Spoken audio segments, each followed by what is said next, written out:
Everyone, welcome back to another episode of Getting Your Shit Together, the podcast that helps you take control of your finances one smart decision at a time. I'm your host, Neil, and today I'm going to get into two topics: why you need an emergency fund, and followed by how to deal with the upcoming mortgage renewal shock. One of these topics is about preparing for the unexpected, and the other is about an unfortunate financial storm that we do see coming. Now, I know financial emergency, shock, these are not exactly the words you want to hear on a relaxing drive or while sipping your morning coffee, or for that matter, any day. But here is the deal: if you plan for these things, they do not have to be as scary. So, today we are going to cover two big things. First, how to build an emergency fund, the why, the how, and the common mistakes to avoid. And then we'll talk about mortgage renewals, especially for those of you who locked in super low rates back in the 2020 to 22 era and are now staring down at a much higher monthly payment. So let's get into it. So, all right, let's start with a scenario. Imagine this: you wake up one morning, grab your coffee, and just as you're about to start your day, your car won't start. Unfortunately, you're not working from home, and so you have to go to office. So you get your car towed, and the mechanic gives you that look, and boom, a $2,000 repair bill. Or maybe imagine that your fridge suddenly dies, and you got $300 worth of groceries melting away. Or it's like when you took a vacation, but forgot to check the baggage fees. Surprise, surprise. You're paying $100 just to bring on a carry-on. Or worse, you lose your job unexpectedly. So what do you do? If your answer is, well, I will put on my credit card and figure it out later, you're not alone. But that's exactly why we need emergency funds. This is one of those things people know they should have, but somehow it always ends up on the, well, I will deal with it later list. Right next to exercising, eating more vegetables, and cleaning out that junk drawer that has been overflowing for the last 10 years. But in all seriousness, unexpected expenses happen all the time: car repairs, medical emergencies, job loss, or even an emergency flight to see family. And if you don't have savings set aside, you end up covering for these costs with the credit card or some other high interest loan. That means you are not just dealing with the emergency, you're also dealing with the high interest debt that makes everything way worse. Hence, the need for an emergency fund. So, what is an emergency fund? Well, it is your financial airbag, there to protect you when life hits you with the unexpected. It is not for the vacations, it is not for your regular shopping, it is strictly for emergencies, things you could not have planned for. So, what are the benefits of an emergency fund, you may ask? Well, it is for, well, firstly, peace of mind. Life is stressful enough. Knowing you have money set aside makes financial surprises less of a crisis. Secondly, it's about avoiding unnecessary debt. If you don't have any savings, you're likely turning to credit cards or payday loans or some other form of high interest loan. And so that is never good. Thirdly, more control over your choices. If you happen to lose your job and have savings, you can afford the time to find the right job instead of jumping into something that you don't like or something just to pay the bills. Now that I've hopefully convinced you about the need for having an emergency fund, let's talk about how you should or how much you should have in that. The answer is it depends. Financial experts often say 3 to 6 months worth of essential expenses. But let's break it down a little more. The general rule of thumb is 3 to 6 months of essential expenses, but that's just a starting point. Here's how we figure it out. Firstly, you should list your all your essential expenses. Now, that could be rent or mortgage payments if you own a home, groceries, utilities, insurance, transportation, and minimum, at least a minimum payment on all the debts, the non-mortgage debts. Secondly, if you have a stable job with a steady paycheck, you can probably aim for about 3 months of such expenses. If you are self-employed, work on commission, or have, let's say, a variable income, or maybe even work in an industry prone to layoffs, then you should aim higher. I think 6 months or possibly even more, unfortunately. If you are a homeowner, add in a little extra because things will break. It could be your water heater, furnace, or a leaking roof. Things have an annoying habit of failing when you least expect it to. Now, let's use an example to see as to how these numbers work out. Let's say your essential expenses covering mortgage or rent, groceries, utilities, insurance, and transportation comes to, let's say, $4,000 per month. A 3 month fund would be 12,000, while a 6 month fund would be 24,000. Now, that might seem overwhelming, but don't panic. You don't need to save it all at once. Let's talk about how to go about building such a fund. Frankly, most people don't have thousands of dollars lying around, so start small. Even savings as small as, say, $25 or $50 a week adds up over time. Something that you could do is automate it. Set up an automatic transfer to a dedicated savings account, out of sight and out of mind. Treat it like a bill. You pay rent, right? You pay your car loan. So pay yourself too in order to fund this saving. You could use windfalls. Maybe you're about to get a tax refund, or maybe there is a bonus from the work. Instead of blowing it all on a spontaneous shopping spree, throw at least a portion into your emergency fund. Lastly, think about cutting back on unnecessary spending or maybe even the small luxuries. Well, at least till you have this fund set up. If you're grabbing takeouts 3 times a week, cutting it down to two could probably save you maybe $100 easily or even more a month. So now the question becomes, okay, you have figured out a way to build this fund. So where should you keep such a fund? Well, your emergency fund should be easy to access. So it should not be invested away that is logged and not accessible. So I would recommend having a high interest savings account, could be a TFSA, and it could be a great place to park it. You definitely do not want it mixed in with your daily spending account or your regular checking account because let's be honest, that emergency could easily turn into a new TV purchase if the temptation is there. Now, let's talk about some common mistakes to avoid in an emergency.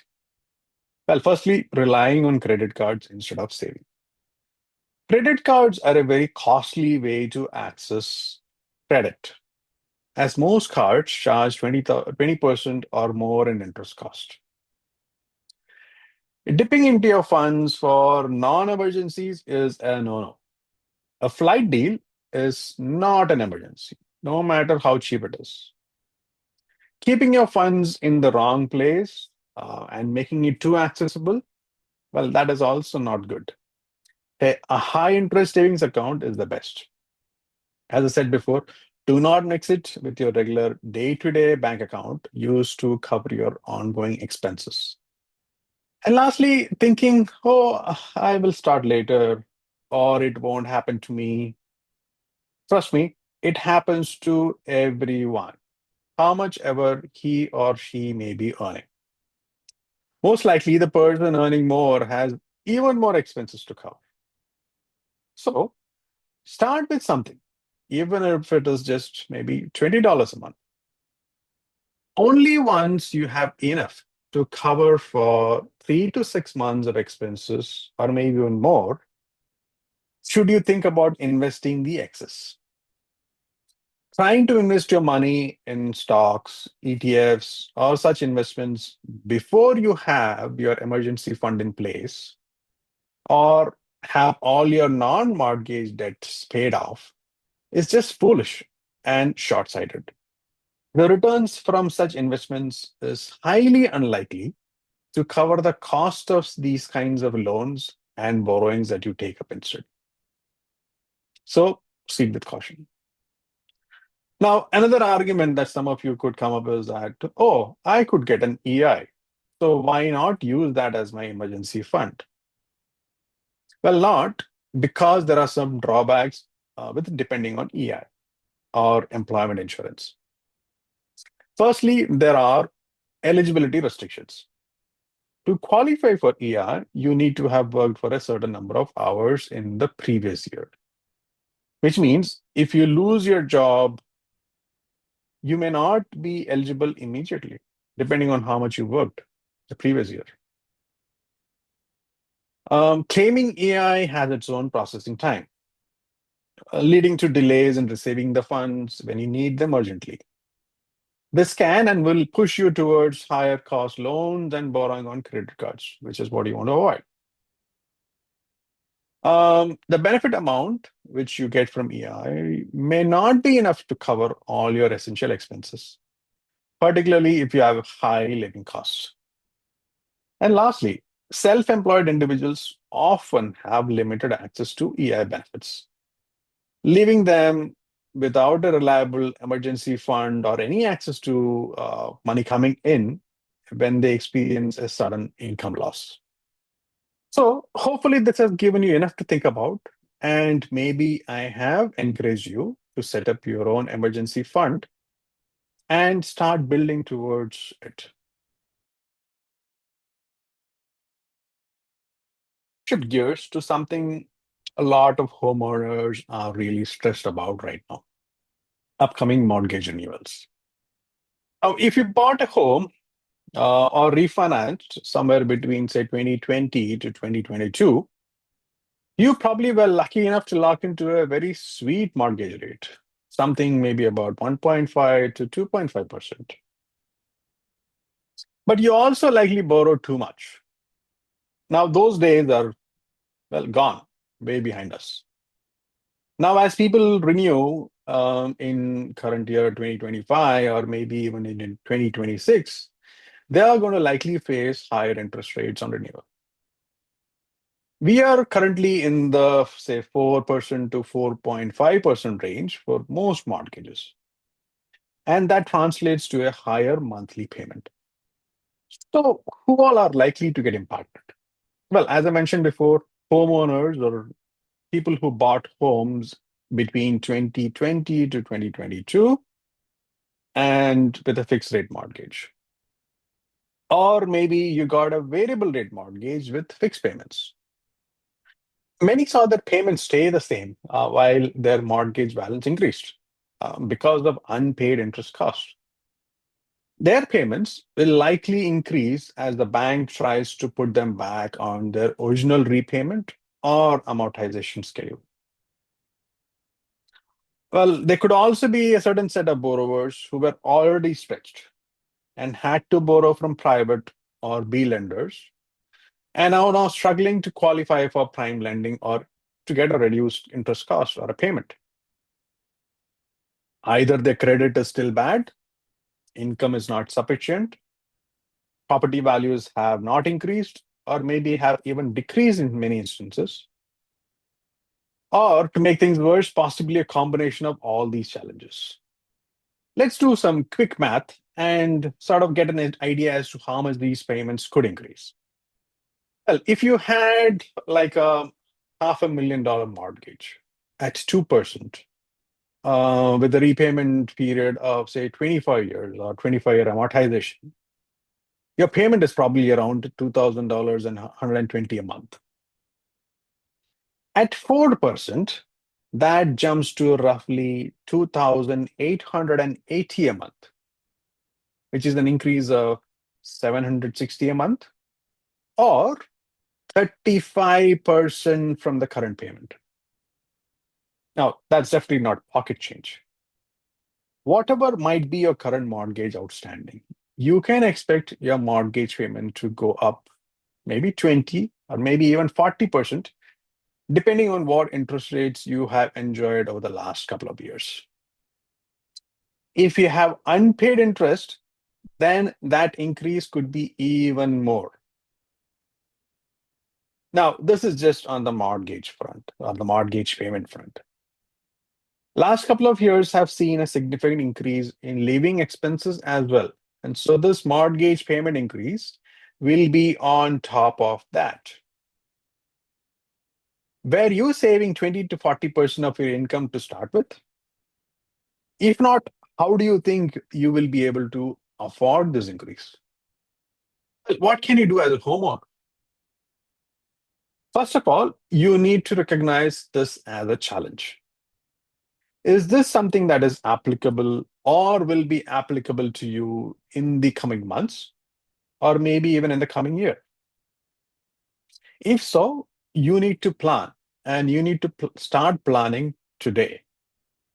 Generally speaking, there are things that homeowners might be able to do, but you need to determine what is it that works in your case. It could be, well, there are recent changes to the stress test rules that have made it easier to change lenders or banks on maturity or the renewal of the mortgage. So check if the renewal offer from the bank is good enough. Else prepare to move to a lender offering better terms and interest rates. But you will need sufficient income to cover the new mortgage and have adequate credit. Do note that lenders do not give credit for a side job you just started. And so, if you need more income, then start early and build a track record of consistent income. If you have accumulated more debt, it could be, well, credit card balances, line of credit, car loans. The renewal of your mortgage is a good time to consolidate your debt and lower your payments and cost.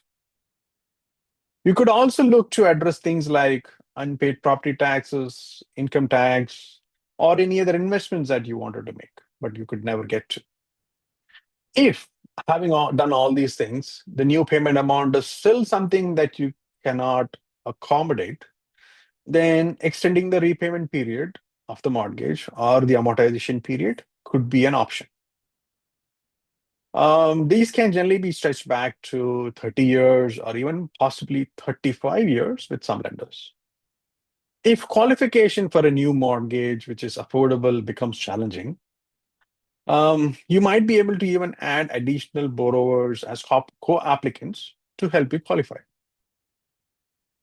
Now, if nothing is working out, then selling might be the best option. Note that selling ahead of getting into distress is key. You will never get an adequate price or value when trying to sell in desperation.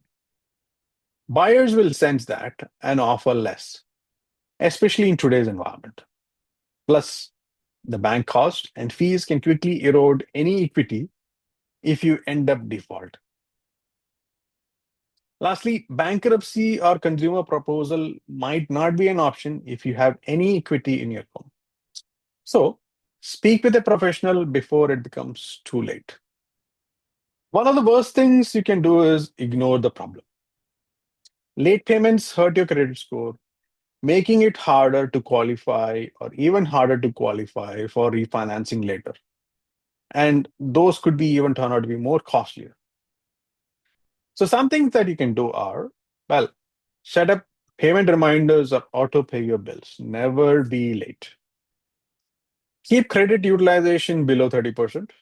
That means do not borrow more than 30% of the credit available to you.